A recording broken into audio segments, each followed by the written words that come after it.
Boa noite, queridos companheiros, queridos empresários do ramo de APP, de mobilidade urbana. Tudo bem com vocês?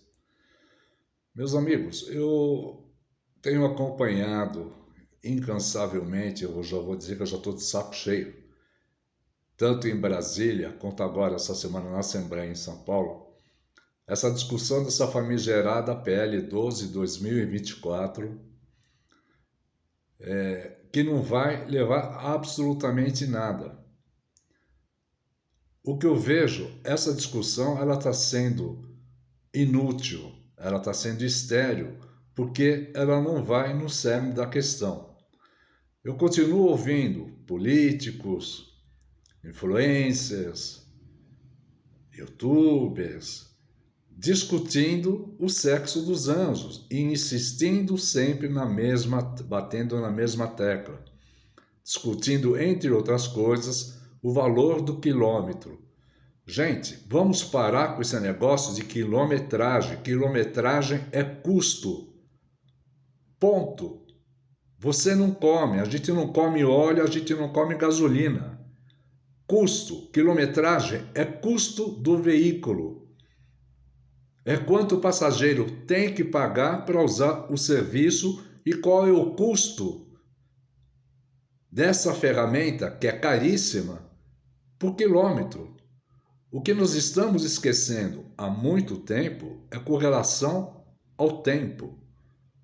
O tempo é que vai nos dar a nossa real rentabilidade. A vida, ela é feita de tempo. É feito por anos, por meses, por semanas, por horas, por minuto, por segundo. Eu pergunto, quem é que precifica o nosso tempo? Quanto vale o nosso tempo?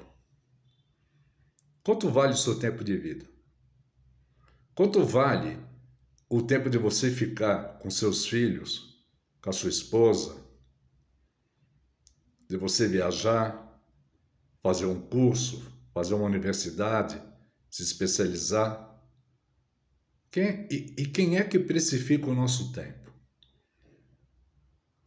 A Uber, quando veio para o Brasil, ela disse para nós, motoristas, eu vou pagar para vocês 15 centavos o minuto e R$ 1,50 por quilômetro.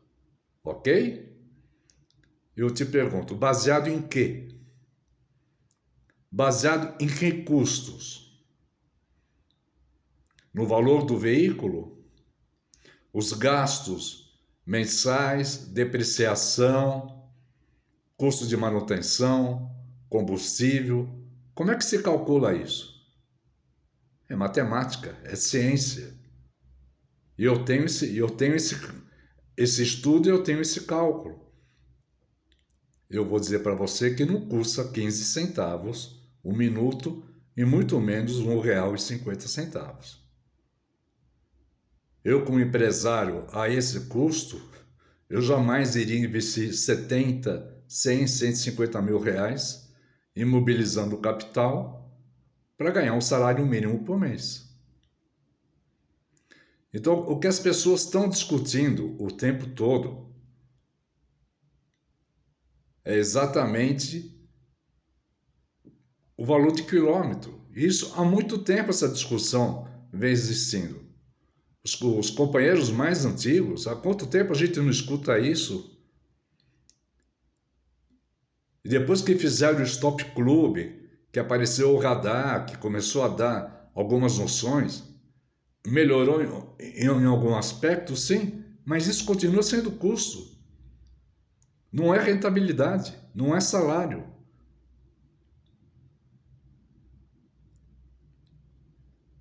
O que vocês têm que entender é que a nossa profissão é uma profissão de alto risco, exige atenção. A gente vive sobre atenção e sobre tensão, porque você tem que levar em segurança do ponto A ao ponto B o passageiro, mitigando riscos. Quando a pessoa entra no carro, a primeira coisa que ela diz, Moço, eu estou atrasada. Dá para andar mais rápido? É sinal que o tempo lhe é importante.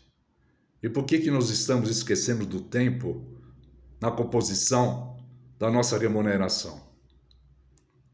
Aí vem esse pessoal de esquerda de Brasília, com mentalidade criativa, com uma fome de comer imposto, querendo colocar goela abaixo essa regulamentação.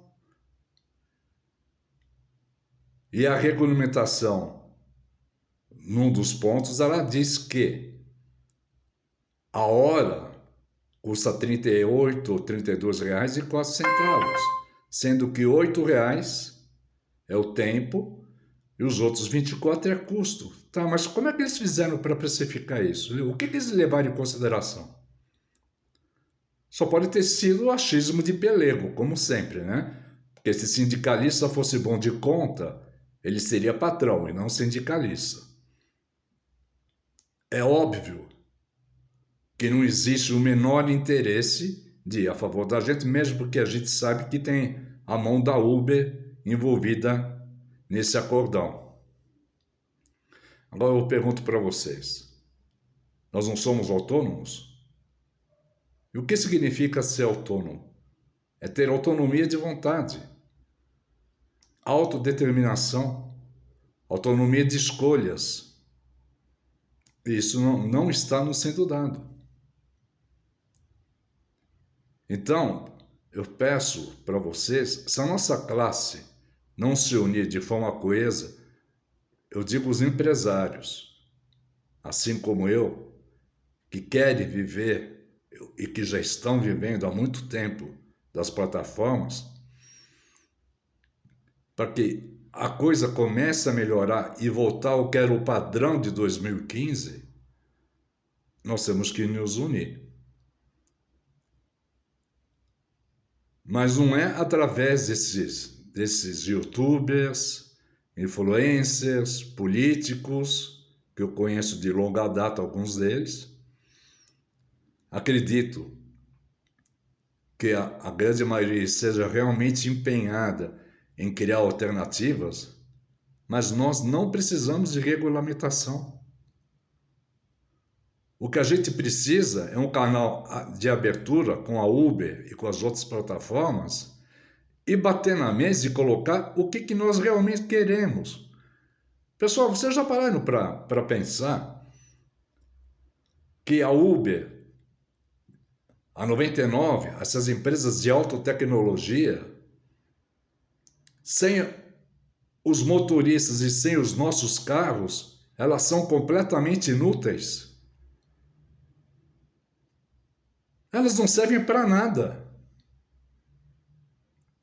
Elas não têm frota própria. Elas não podem virar as costas para o motorista e falar, tudo bem, eu vou colocar aí no mercado 1 milhão de carros. Você acha que elas vão fazer isso? Vocês não entenderam que quem está com a faca e o queijo na mão sempre fomos nós? E quem tem o poder de dar as cartas somos nós? Será que vocês ainda não entenderam isso? São tão anjinhos que ainda não entenderam? Para alguns,